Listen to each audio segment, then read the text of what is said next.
নদিয়া জেলার রানাঘাটের বাসিন্দা শালুক পাল। ভদ্র, নম্র, মিষ্টিভাষী মেয়ে শালুক। পেশায় শালুক একজন শিক্ষিকা। রানাঘাটের একটি প্রাইভেট স্কুলে সে 2 বছর হল শিক্ষকতা করছে। অবসর সময় শালুক লেখালেখি করতে ভালোবাসে।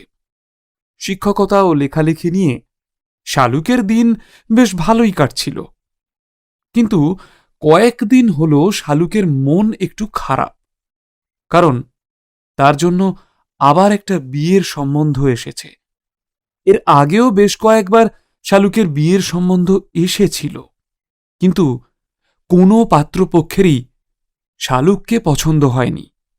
শুধুমাত্র শালুকের গায়ের রং কালো বলে শালুকেরও তাই বারবার আর পাত্রপক্ষের সামনে ছোট হতে ভালো লাগে না। সেই জন্য শালুকের কোনো সম্বন্ধ এলে শালুকের মন খারাপ হয়ে যায়। কারণ শালুক জানে প্রতিবারের মতো এবারও পাত্রপক্ষর পরিবার থেকে তাকে পছন্দ হবে না। শালুক অনেকবার তার বাবা মাকে বারণ করেছে তার বিয়ের জন্য ছেলে না দেখতে, কিন্তু তার বাবা মা তার কোনো কথাই শোনেনি। আবারও 2 দিন পরে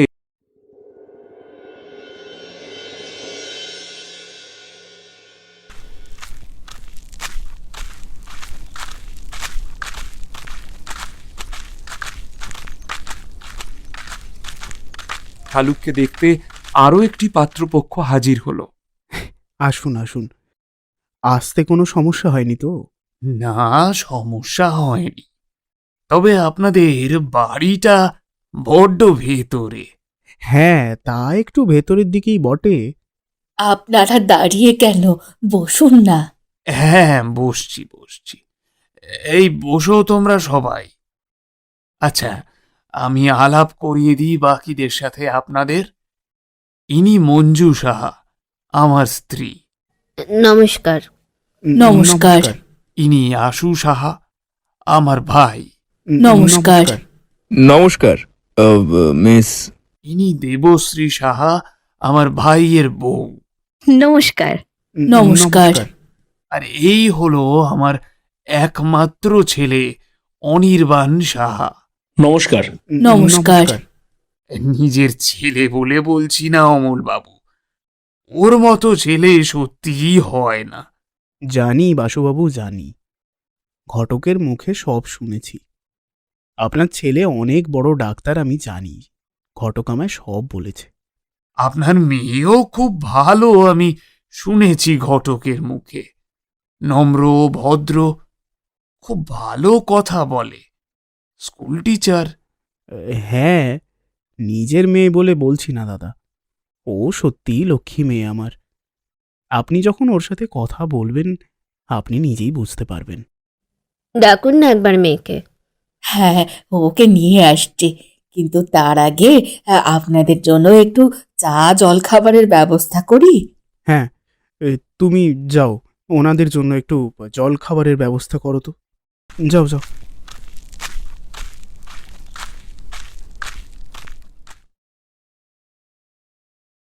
কল্পনা দেবী ভেতরে গিয়ে পাত্রপক্ষের জন্য চা জলখাবার নিয়ে আসে। কল্পনা দেবীর সঙ্গে 2 জন প্রতিবেশীও ছিল। নিন, আপনারা একটু খেয়ে নিন। কি করেছেনটা কি?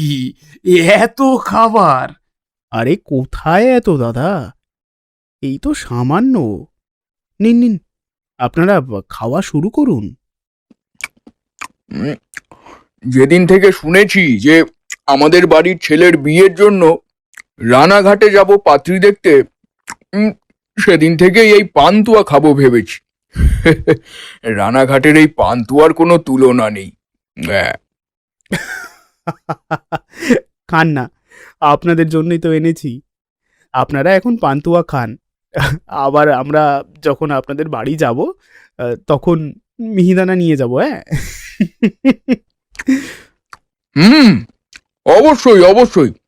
বর্ধমান তো মিহিদানার জন্যই বিখ্যাত। বর্ধমানে গেলে মিহিদানা তো খেতেই হবে। হ্যাঁ। আসলে আমার এই ভাইটা খুব খেতে ভালোবাসে, সব সময় খাওয়ার গল্প।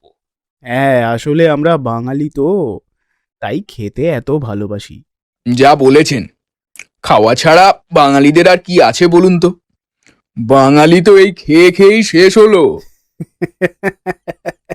যা বলেছেন, একেবারে। আহ, বলছি যে এবার আপনাদের মেয়েকে ডাকুন। হ্যাঁ হ্যাঁ, নীলিমাদি, যাও না, একটু মেয়েটাকে নিয়ে এসো না ভিতর থেকে। হ্যাঁ, যাচ্ছি। এই যে আমাদের মেয়ে এসে গেছে। আয় মা, আয়। এই যে আমার মেয়ে শালুক পাল। নমস্কার। কিছু মনে করবেন না, এটা সত্যি আপনার মেয়ে? মানেটা কি?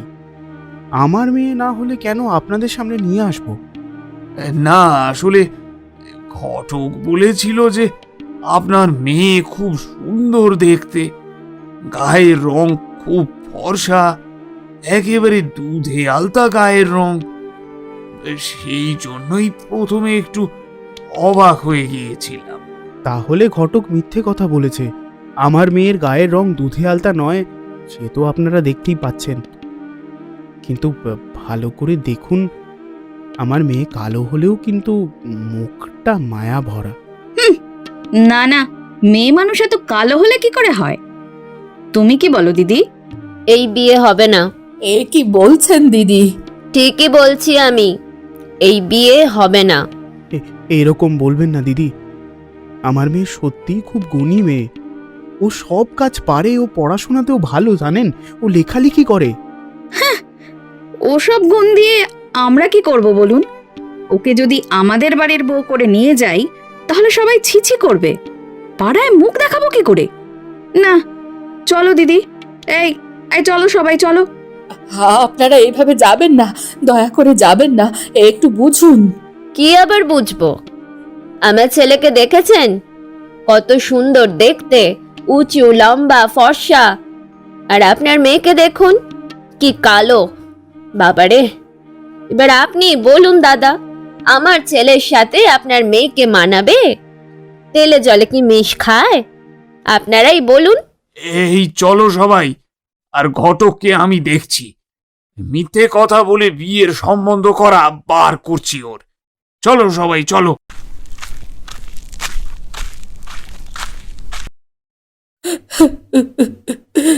আমার মেয়েটার কি কখনো বিয়ে হবে না?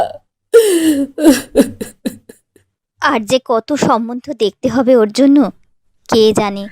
দেখতে হবে না আর। আমি তো অনেকদিন আগেই তোমাদের বলেছিলাম মা, আমার জন্য আর ছেলে দেখতে হবে না, আমি বিয়ে করব না। বারবার এরকম পাত্রপক্ষের কাছে শুধুমাত্র গায়ের রং কালো বলে ছোট হতে ভালো লাগে না। তাই বললে কি হয় রে মা? মেয়ে হয়ে জন্মেছিস, বিয়ে করবি না, সেটা কি হয়? আশেপাশের লোকে কি বলবে বলতো? আশেপাশের লোকের কথা আমি ভাবি না বাবা, জীবনটা আমার। আশেপাশের লোক কে কি বললো তাতে আমার কিচ্ছু যায় আসে না। এখন তো কত রকম সব ক্রিম টিম বেরিয়েছে, তা একটু তো ক্রিম টিমও মাখতে পারিস নাকি? দরকার নেই আমার সব মাখার। আমার এই গায়ের রং দেখে কেউ যদি আমায় বিয়ে করতে চায় তো করবে, না হলে দরকার নেই। দিদি, মেয়েকে একটু বোঝাও। আর কত সম্বন্ধ দেখবে ওর জন্য? একটা ছেলেরও তো ওকে পছন্দ হচ্ছে না। আমার মনে হয় তোমার এই কালো মেয়ের আর বিয়ে হবে না গো দিদি। চুপ করো গো, চুপ করো, দোহাই তোমার, চুপ করো। আর কাটা ঘায়ে নুনের ছিটে দিও না তুমি। সত্যি কথা শুনতে সবারই খারাপ লাগে। এই নীলিমাদি, চলো তো, বাড়ি চলো। তুমি যাও, আমি একটু পরেই আসছি। ও, তুমি এখন ওদের সান্ত্বনা দেবে নাকি? ঠিক আছে, তুমি ওদের সান্ত্বনা দাও, আমি চললাম। কোনো চিন্তা করো না দিদি, শালুকের জন্য একদিন একটা ঠিক রাজপুত্র আসবে, দেখে নিও, আমার কথা মিলিয়ে নিও। সান্ত্বনা দিচ্ছ জেঠিমা? মিথ্যে সান্ত্বনা দিও না। আর বাবা, মা, তোমাদের বলছি, প্লিজ আর আমার জন্য কোনো ছেলে দেখো না। আমি বিয়ে করতে চাই না। বিয়ে করা ছাড়াও মেয়েদের আরো গুরুত্বপূর্ণ কাজ আছে। যাই হোক, তোমরা গল্প করো, আমি আমার ঘরে গেলাম। শালুক নিজের ঘরে গিয়ে দরজা বন্ধ করে দেয়। তারপর এক মনে কিছুক্ষণ চুপচাপ বসে থাকে। তারপর ফেসবুকে নিজের প্রোফাইলে একটা লেখা পোস্ট করে। আমি মেঘলা আকাশ, আমি বৃষ্টির দিন, আমি বজ্র বিষাদের ঝড়, আমি মন খারাপ, আমি একাকিত্ব, আমি কান্না ভেজা গলার স্বর।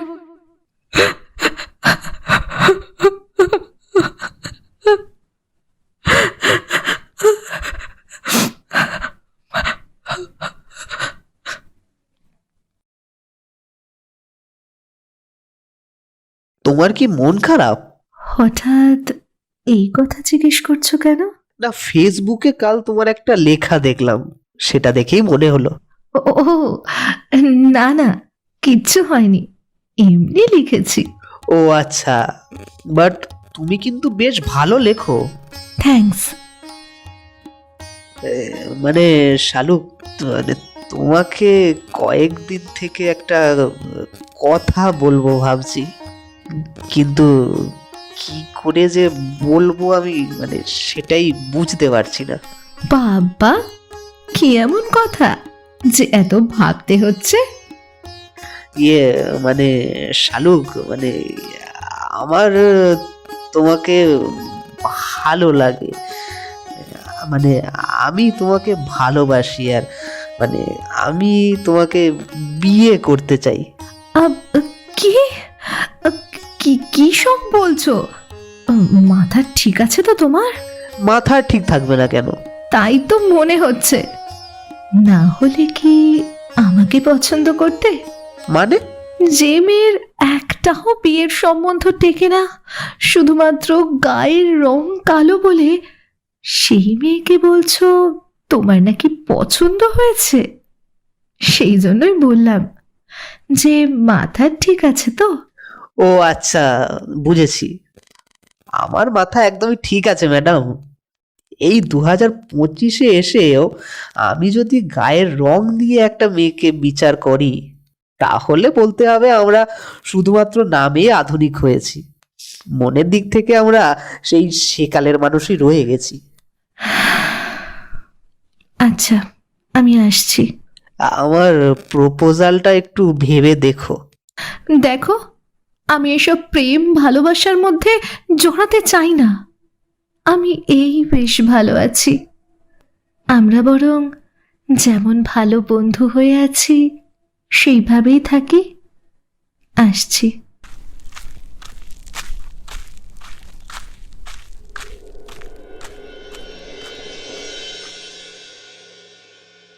এরপর বিক্রম নানাভাবে শালুককে ইমপ্রেস করার চেষ্টা করতে থাকে, তার ভালোবাসার কথা জানাতে থাকে বারবার, কিন্তু শালুকের মন কিছুতেই গলে না। এভাবেই বেশ কয়েকদিন যাওয়ার পর বিক্রম শালুকের জন্য একটা কবিতা লিখে নিয়ে আসে।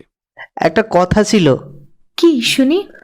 আর কতটা বাসলে ভালো গলবে তোমার মন, আর কতটা রাখলে খেয়াল হব তোমার প্রিয়জন, হাঁটতে চাই তোমার সাথে তোমার পাশাপাশি, বাঁচতে চাই তোমার সাথে, কারণ তোমায় ভালোবাসি। খুব সুন্দর হয়েছে। তুমি লিখেছ? হ্যাঁ, ওই তোমার জন্য। পাগল একটা। হ্যাঁ, তোমারই জন্য। তুমিও তো খুব ভালো লেখো। তোমার মতো অত ভালো লিখি না। শালুকও এবার বিক্রমকে ভালোবাসতে শুরু করে। শালুক ও বিক্রমের মধ্যে ভালোবাসার সম্পর্ক তৈরি হয়। ধীরে ধীরে এই সম্পর্কের কথা শালুক ও বিক্রম উভয়ের বাড়িতেই জানতে পারে। বিক্রম একদিন শালুককে ওদের বাড়িতেও নিয়ে যায়। শালুকের গায়ের রং কালো বলে বিক্রমের মা বাবার শালুককে খুব একটা পছন্দ হয় না, কিন্তু শালুকের সামনে সেই কথা বলতে পারে না। তবে সেদিন রাত্রিবেলা খাবার টেবিলে বিক্রমকে সেই কথা জানায়। দেখ বাবা, শালুকে দেখে ওর কথা শুনে যা মনে হলো, ও মেয়েটা খুব ভালো, কিন্তু কিন্তু কি মা? কিন্তু ওর গায়ের রংটা খুব কালো। মেয়েদের গায়ের রং এত কালো হলে ভালো লাগে না। কি বলছো মা তুমি এসব? 2025-এ এসে দাঁড়িয়েও একটা মেয়ের বিচার হবে গায়ের রং দিয়ে? এটা তোমার থেকে আমি আশা করিনি মা। আর বাবা, তুমিও কি মায়ের সাথে একমত? রং কালো এই নিয়ে আমি অতটা ভাবছি, কিন্তু ও তো বললো ও একটা স্কুলে চাকরি করে। আমাদের তো চাকরি করা মেয়ের দরকার নেই বাবা। দেখ, আমারও বয়স হচ্ছে আর তোর মায়েরও বয়স হচ্ছে।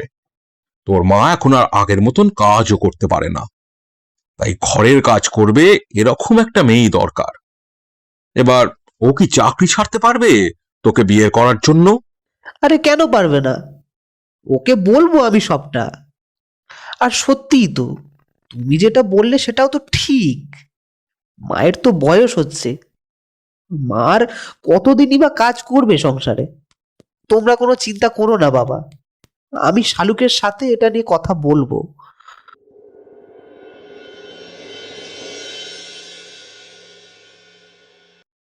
শালুক, তোমার সাথে আমার কিছু জরুরি কথা আছে। কি কথা গো? এখন না, স্কুল ছুটির পর বলবো। ঠিক আছে।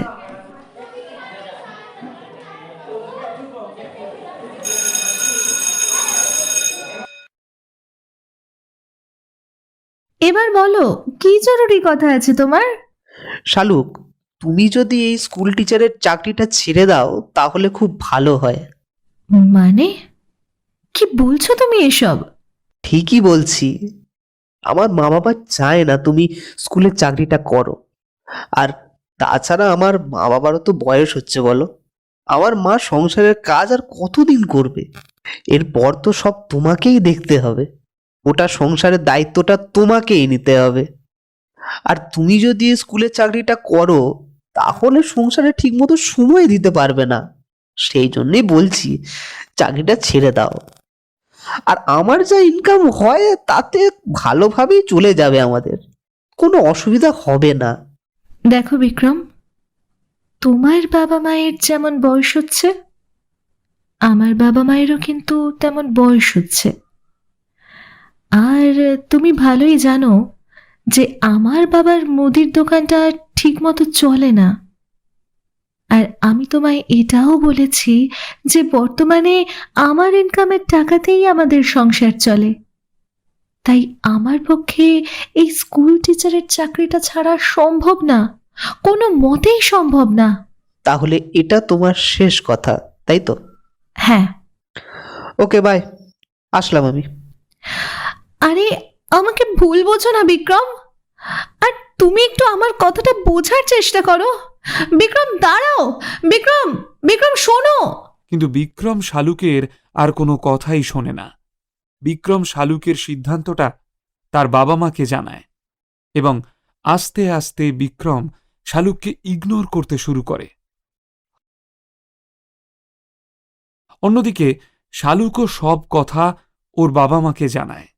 দেখ মা, আমি বলি কি, বিক্রমের বাড়ি থেকে যা চাইছে তাই কর। তুই বরং চাকরিটা ছেড়ে দে মা। আর আমি ঠিক কোনো না কোনো একটা ব্যবস্থা করে নেব সংসারটা চালানোর জন্য। তুই এত চিন্তা করিস না। কি বলছো বাবা তুমি? তুমি এই বয়সে কি ব্যবস্থা করবে? সে যাই হোক, একটা ব্যবস্থা ঠিক করে নেবে তোর বাবা। তুই এসব নিয়ে এত ভাবিস না। তুই বরং বিক্রমকে বল যে তুই চাকরিটা ছেড়ে দিবি। না মা, আমি চাকরি ছাড়তে পারবো না। আর আমি চাকরিটা শুধু ইনকামের জন্য করি না, আমার এই চাকরিটা করতে ভালো লাগে। শ্বশুর বাড়ির মন রাখতে মেয়েদের অনেক ভালো লাগা বিসর্জন দিতে হয় রে মা। কেন বিসর্জন দিতে হবে মা? বলি আমরা কি মানুষ না? কেন আমাদেরই সব সময় নিজেদের ভালো লাগাকে বিসর্জন দিতে হবে? কেন আমাদেরই সব সময় সব কিছু স্যাক্রিফাইস করতে হবে? আর বিক্রমের মা বাবার কথা ভাবছে যখন, তাহলে আমি কেন আমার মা বাবার কথা ভাবতে পারবো না? তোর কথাগুলো সবই ঠিক রে মা, কিন্তু কি বলি বলতো? তোমরা যখন বলছো তখন আমি বিক্রমের সাথে কথা বলবো, কিন্তু চাকরি আমি ছাড়বো না।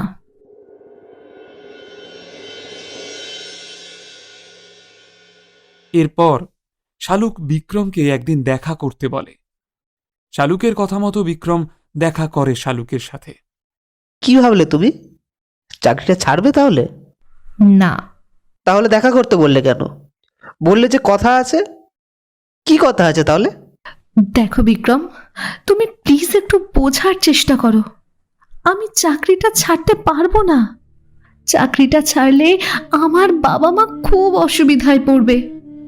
আমি কথা দিচ্ছি, চাকরির সময় বাদ দিয়ে আমি যতটা সময় পারবো সংসারে দেব। তোমার বাবা মার কোনো অযত্ন হতে দেব না আমি। দেখো, ওইভাবে হয় না। তুমি চাকরিটা করলে কখনোই ঠিক মতো সংসারে সময় দিতে পারবে না। তার থেকে তুমি চাকরিটা ছেড়ে দাও না প্লিজ।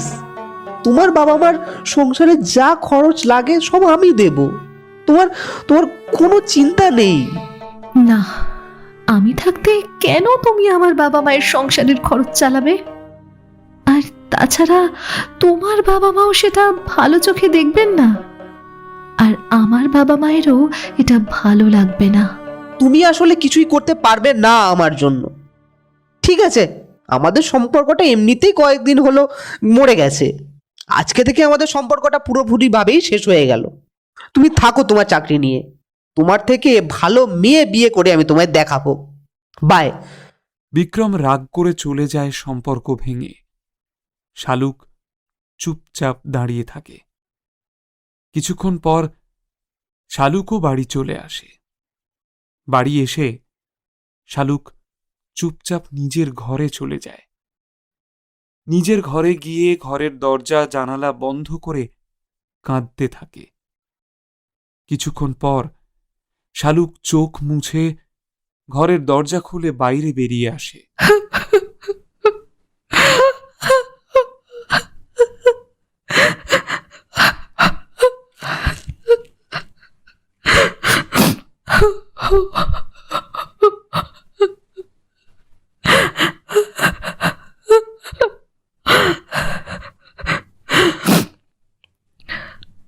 আমি ডায়েরির ছেঁড়া পাতায় লেখা এক ছন্দহীন কবিতা। আমি হেরে যাওয়া এক যোদ্ধা। আমি আমার ব্যর্থতা। কৃষ্ণ কালো, আমি কালো, কালো মাথার চুল। লাল গোলাপের ভিড়ে আমি কালো গোলাপ ফুল।